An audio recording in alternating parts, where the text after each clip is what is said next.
For as long as most of us can remember, the fixed deposit, or FD, has been the absolute king of safe money, right?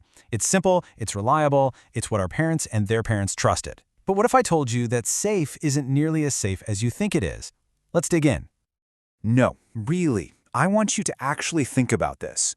We put our emergency funds, our savings for big goals, all our hard-earned cash into FDs, just assuming it's a fortress. But is it, really?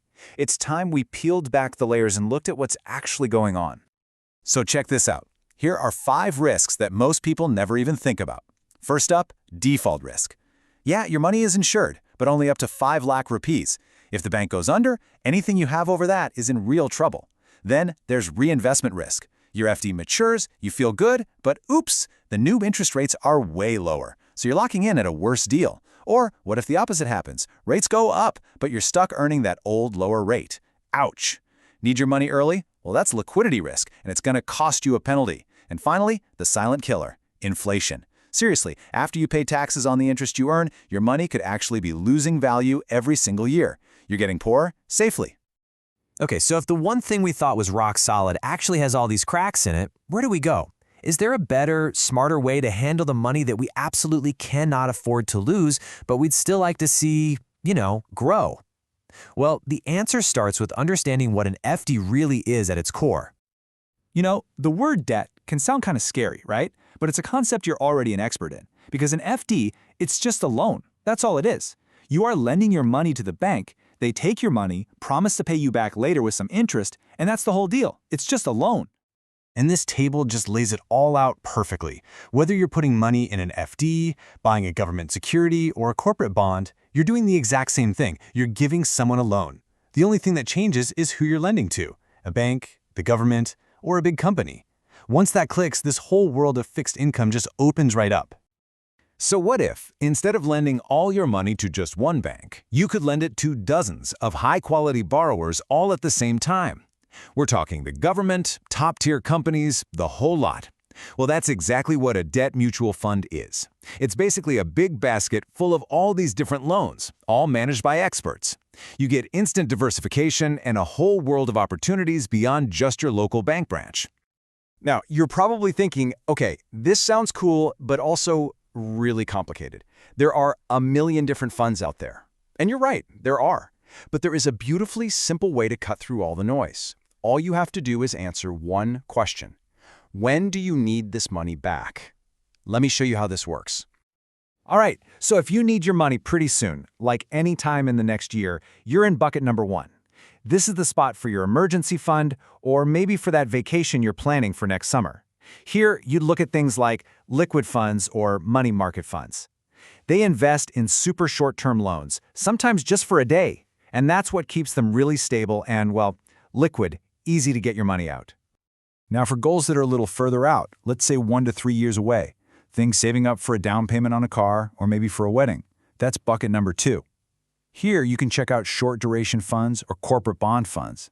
They try to get you a little better return than bucket 1 by lending out for a bit longer, usually to really solid companies, while still keeping things nice and steady.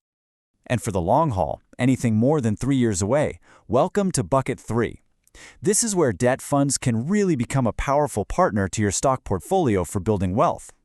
Funds in this bucket can take on a bit more risk to chase higher potential returns. And if you're just starting out, something like a dynamic bond fund is a fantastic choice because you're letting the expert fund manager make the big calls for you based on what the market is doing. Okay, this is where things get really, really interesting. You've probably seen those headlines, right? Debt funds giving returns that look like they belong in the stock market. You see that and you think, wait a minute, how is that possible for a safe investment? It's not magic, I promise. It's just math. The secret sauce, the one thing you need to understand to unlock how this all works, is this. There's a special relationship between interest rates out there in the world and the price of the bonds that already exist. Once you get this, you get the engine that drives these returns. I want you to picture a seesaw. On one end, you have interest rates, and on the other, you have bond prices. Now, let's say you own a bond that pays you a nice 7% interest. All of a sudden, the RBI cuts rates, and now new bonds are only paying 6%. Well, guess what? Your 7% bond just became the hottest ticket in town. Everyone wants it, so its price goes up. So on our seesaw, when interest rates go down, your bond fund's value goes up. And that seesaw effect, that is exactly how some of these debt funds posted those mind-blowing 12, even 13% returns a while back. It wasn't just the interest they collected. It was because interest rates in the market kept falling and falling, which pushed the price of the bonds they already owned way, way up. But, and this is a huge but, this comes with a massive warning label. The debt market expert Kirtan Shah just says it perfectly. Investing based on those crazy high returns is like driving your car while only looking in the rearview mirror. It tells you where you've been, not where you're going. Those returns happen because rates fell. If and when rates start to rise, that seesaw is going to tip the other way, and the value of those funds can go down. Okay, so we've covered a lot.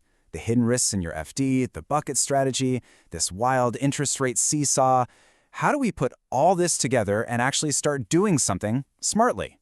Well, it's actually way simpler than it sounds. Here's your simple 4-step action plan. First, just define your goal. What's the money for, and when do you need it? Step 2, pick your bucket based on that timeline. Less than a year, 1 to 3, or more than 3. Simple. Third, choose a solid, relatively lower-risk fund in that bucket to get started. A good corporate bond fund is often a great place to begin for that bucket too.